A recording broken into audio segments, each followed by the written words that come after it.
الحمدللہ رب العالمین والصلاة والسلام علی سید المرسلین وعلی آلہ واصحابہ اجمعین اما بعد فقد قال اللہ تبارک وتعالی فی القرآن المجید والفرقان الحمید اعوذ باللہ من الشیطان الرجیم وللہ الاسماء الحسنى فادعوہ بہا وذروا الذين يلحدون في أسمائه سيجزون ما كانوا يكسبون صدق الله العظيم. وقال الله تبارك وتعالى في آية أخرى وأوفوا بعهد الله إذا عاهدتم ولا تنقضوا الأيمان بعد توكيدها وقد جعلتم الله عليكم كفيلا إن الله يعلم ما تفعلون صدق الله العظيم.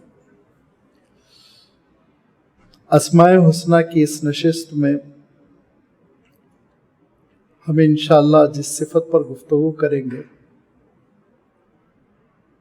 وہ صفت دراصل قرآن مجید میں ایک ہی مقام پر وارد ہوئی ہے، لیکن اس کی اہمیت اور اس کا مفہوم متعدد مقامات پر وارد ہوا ہے۔ وہ صفت کفیل ہے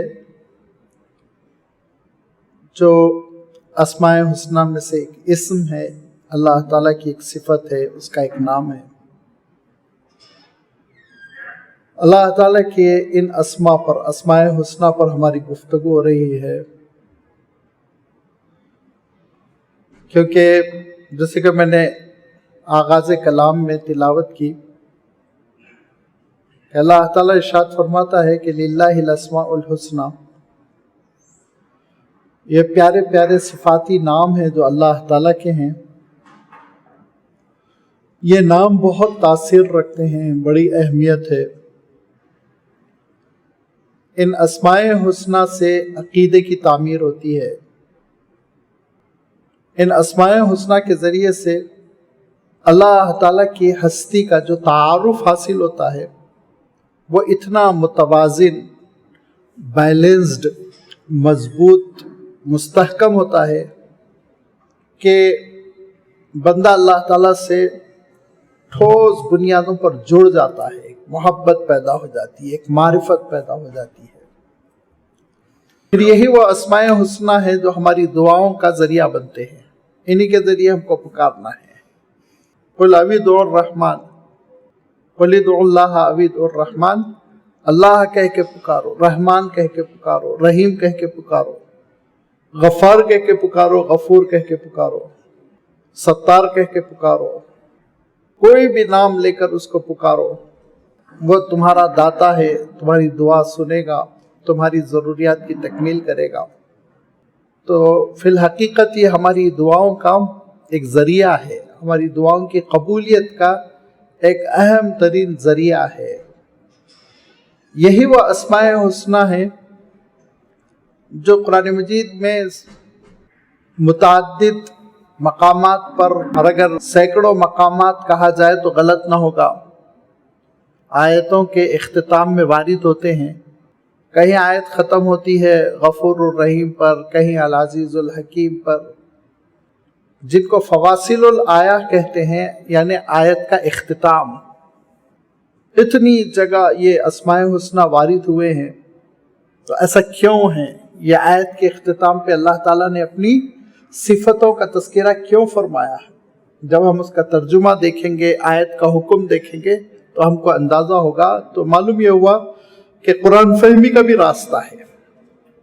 یہی وہ ساری وجوہ ہیں جس کی وجہ سے اللہ کے رسول صلی اللہ علیہ وسلم نے ارشاد فرمایا کہ ان للہ 99 اسما واحدۃ الا المئہ فمن احصاها فقد دخل الجنہ۔